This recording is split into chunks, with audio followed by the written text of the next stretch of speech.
Y así como quien no quiere la cosa, llegamos al último capítulo de la primera temporada de Volt FM. En este episodio vamos a darle un cierre a la temporada, conversando sobre un tema que iniciamos en los primeros capítulos. En el episodio 1 hablamos de la experiencia de compra de un vehículo eléctrico y en concreto de nuestro BYD E2, que al día de hoy tiene más o menos 15.000 kilómetros y más de medio año de uso. Entonces, vamos a ver si las interrogantes a lo largo del tiempo se mantienen, o si algo de nuestra percepción cambió acerca de los vehículos eléctricos. Y además, si luego de un uso intenso, más de 2.000 kilómetros por mes, calculable más o menos, todo lo que conversamos teóricamente al día de hoy se mantiene o algo ha cambiado. Para entender un poco más el contexto, además del BYD E2 de 400 kilómetros de autonomía, existe otro vehículo naftero que tenemos como backup. O sea, que cuando se compró el vehículo eléctrico estaba pensado para que sea como nuestro City Car o segundo coche para las vueltas cortas. A continuación, te vamos a contar qué pasó con ese City Car y si me permitís tirarte un pequeño avance sin caer en spoilers, la respuesta puede que te sorprenda.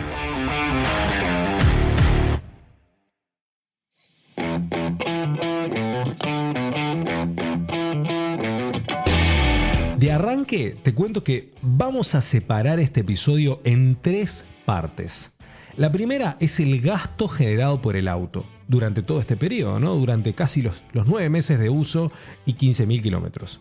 Cuando digo gastos, estamos hablando tanto en servicios como electricidad que hayamos utilizado para cargarlo y si aplicó algún otro repuesto o no.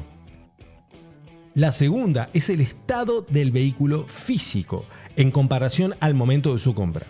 O sea, qué deterioros pudo haber recibido. Y finalmente, en el tercer y último punto, cómo resultó en la vida real luego de todos esos kilómetros. En nuestro caso, si hizo un buen rol como City Car o no.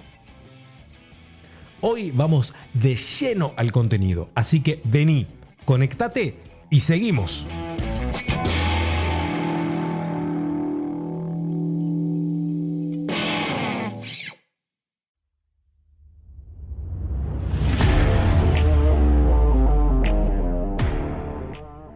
Hablemos de la primer parte, del gasto. Al comprar el BYD E2, buscábamos mayoritariamente un ahorro en el gasto periódico del vehículo, que terminara siendo, de alguna manera, muy bajo en comparación a un naftero. Y además, si le sumamos los services, básicamente lo que hicimos fue, al principio de todo, antes de comprar el vehículo, armar un Excel, una planilla de cálculo, en donde pusimos el costo estimado en kilómetros que se iba a gastar, teniendo en cuenta los otros gastos que pueden ser patente, seguro, electricidad, y luego sumábamos todo y nos daba una cifra anual. En líneas generales, para tener en cuenta una camioneta usada con un motor de 2.4, ¿sí? Con sus services, combustible estimado anual, más patente y seguro, en el año me daba un total de $5.000 de gastos, aproximadamente. Luego, un vehículo 0 kilómetro naftero, más liviano, corte City Car, pensemos en un motor de 1.5, estaba en el entorno de unos $4.000 anuales. Y luego, el vehículo eléctrico, que totalizando electricidad, más mantenimientos, más seguro, más patente, no llegaba a los $2.500 por año. Dicho esto, al día de hoy volvemos a hacer cuentas y desde mayo hasta el día de hoy, que pasaron unos 9 meses aproximadamente, hay 2 servicios realizados que totalizan unos $320 aproximadamente y luego los costos de energía mensuales que están en unos $270 en total. Luego sumamos la patente que son $360, el seguro $400, por lo que si hacemos la gran suma total del gasto del vehículo entero, todo incluido, nos estaría dando por este periodo de uso $1.350. En conclusión, con estas cuentas vemos que el costo del mantenimiento de un vehículo eléctrico con un uso considerable, llamémosle unos 2.000 kilómetros por mes aproximadamente, no llega a los $2.500 por año. Si hacemos otras cuentas, en pesos uruguayos nos va a dar 9.000 pesos o $200 mensuales que tenemos que gastar con absolutamente todo incluido. Si seguimos hablando de gastos, después te vas a preguntar si tuvimos otro gasto adicional, algún problema o pieza que cambiar o un accidente que el propio uso le puede generar.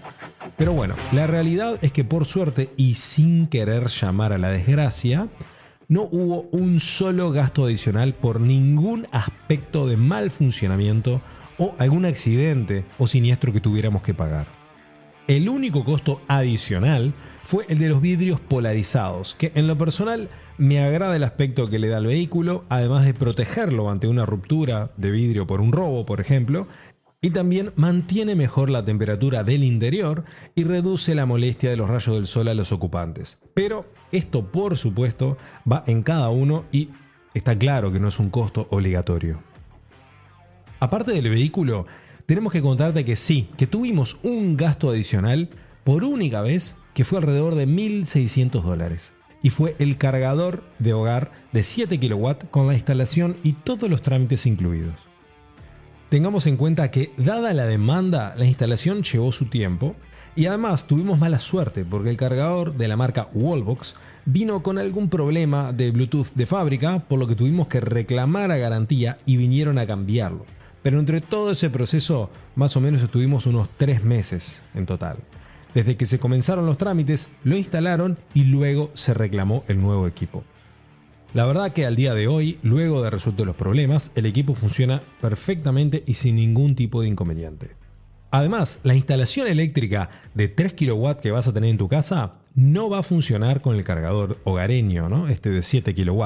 Entonces vas a tener que aumentar a 9 kW para que esos 7 puedan tener lugar para consumirse y además tengas 3 kW de espacio para poder conectar cualquier otra cosa. Si no, cuando pongas a cargar tu vehículo eléctrico, vas a prender una lamparita y te saltó la general de la nada.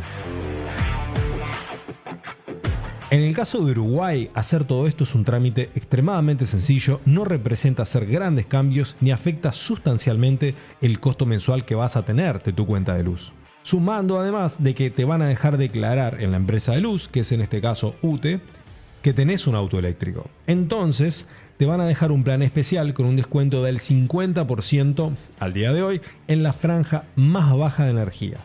En nuestro caso, la franja más baja ocurre desde las 11 p.m. hasta las 6 a.m. y durante ese periodo, siempre y cada vez que se necesita, programamos el auto para que se quede cargando a esa hora. Un detalle más también, y es que en nuestro caso, todo el cable que venía desde la calle y abastecía al hogar, tuvo que cambiarse por uno más grueso, porque al pasar mucha más energía, más del doble o casi el doble, no podemos correr el riesgo de usar un par fino que pueda sobrecalentarse o derretirse. Entonces, de paso, va la recomendación: no se te ocurra poner una instalación de un cargador de 7 kW en tu hogar preparado así nomás y sin haber cambiado los cables y las llaves y todo para que quede perfectamente en condiciones para bancar esa cantidad de potencia. Si no lo haces, algo va a reventar seguro y no vas a querer que sea tu auto.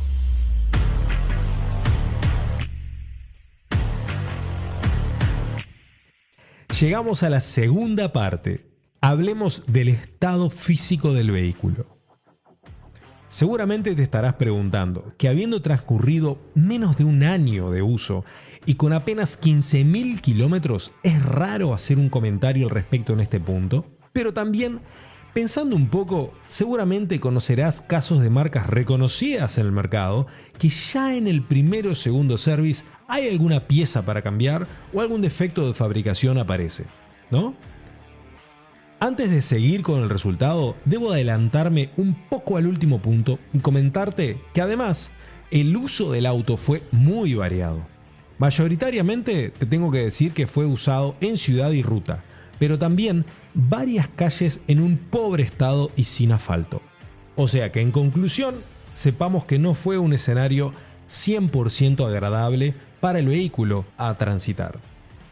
Dicho esto, y siguiendo con lo que veníamos conversando, en el caso de nuestro querido BYD E2, no apareció ningún problema en concreto. Todas las articulaciones se mueven correctamente y no hacen ruido. Las puertas, cerraduras y mecanismos móviles también gozan de buena salud sin mostrar ningún desgaste y manteniendo la calidad de origen y firmes como el día de comprado.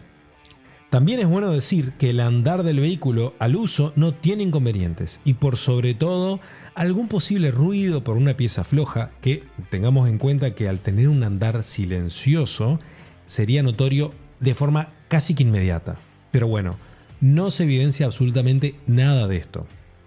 De hecho, te tengo que confesar un pequeño toque.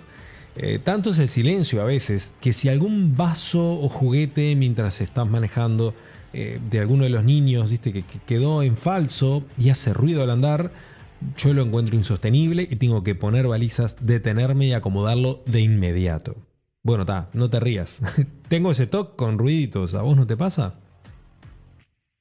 Siguiendo el punto, y si miramos hacia el lado exterior, las ruedas, los cables de carga, la chapa, luego de un uso extensivo, así como también las gomas y burletes de las puertas y ventanas, están todos en perfecto estado y sin mostrar signos de desgaste alguno.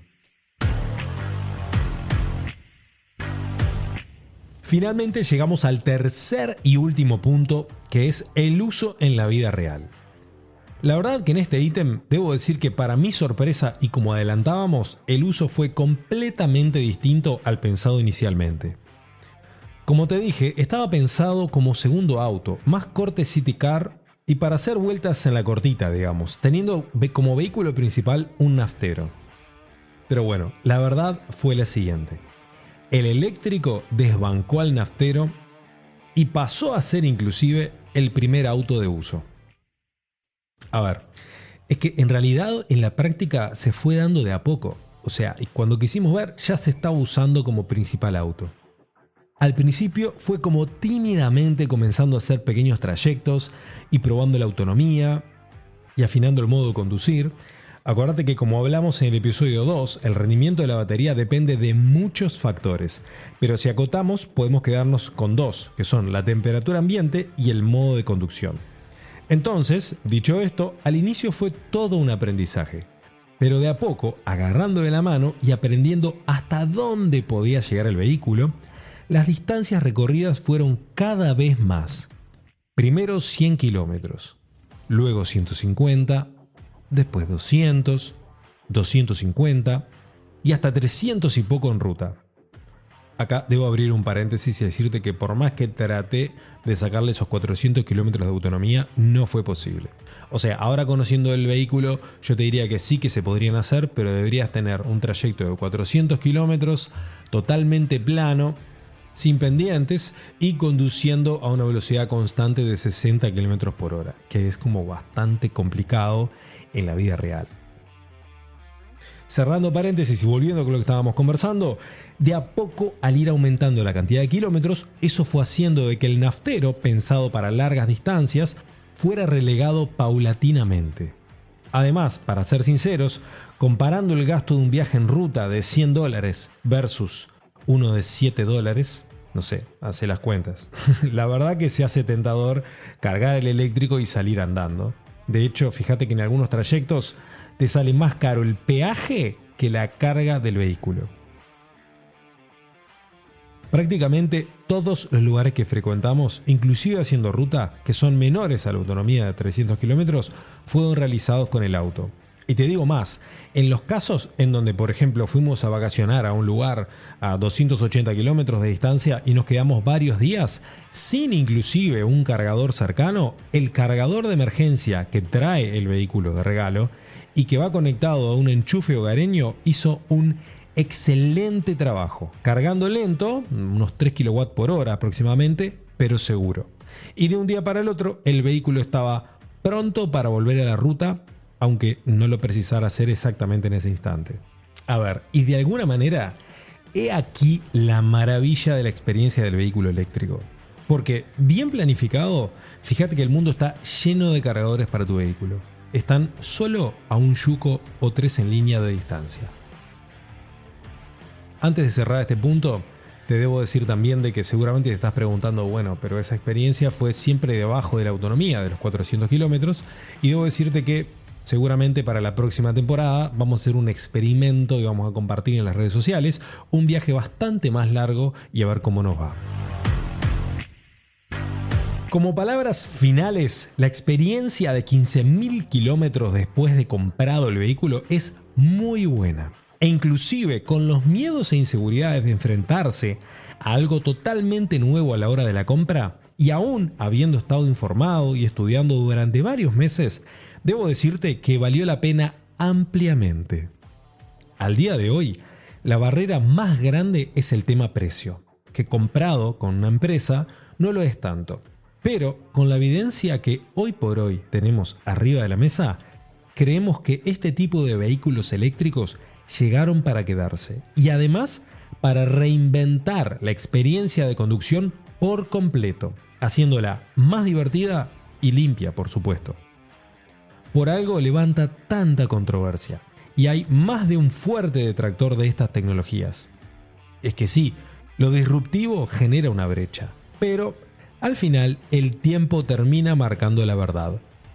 Y si no, pregúntale al iPhone y después me contás.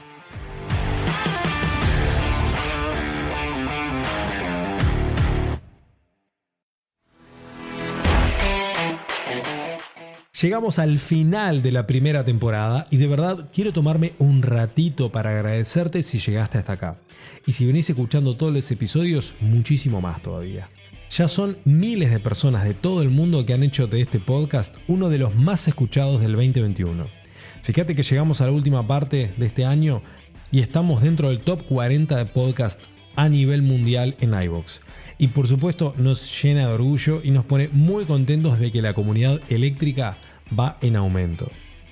Ahora nos vamos a tomar un breve descanso y vamos a retomar en unos meses la segunda temporada recargada con más información y datos relevantes, acompañando esta revolución eléctrica bien de cerca. También quiero aprovechar la oportunidad para agradecer enormemente a Fernando Echegorri y su gran equipo de producción de podcast, que sin su apoyo ni su ayuda, esta temporada no hubiera sido posible. Muchas gracias por acompañarnos en este episodio. Cuando tengas un ratito, decinos qué te parece el podcast. Nos encanta que nos escriban comentarios, nos dan ideas para otros próximos episodios, de cosas que les interesan, así que sigan haciéndolo, está buenísimo. Contanos también qué te gusta, qué podemos mejorar, si hay algo que no salió tan bien. Escribinos también en nuestras redes sociales, en Twitter o Instagram, buscas @VoltFMPodcast y nos vas a encontrar. Y tampoco te olvides de darle a seguir en Spotify, Apple Podcast, iVoox o Google Podcast para que te avise cuando va a salir el próximo capítulo de la siguiente temporada. Esperamos, como siempre, que te hayamos aportado 1 kilowatt de conocimiento y nos vemos en la próxima temporada.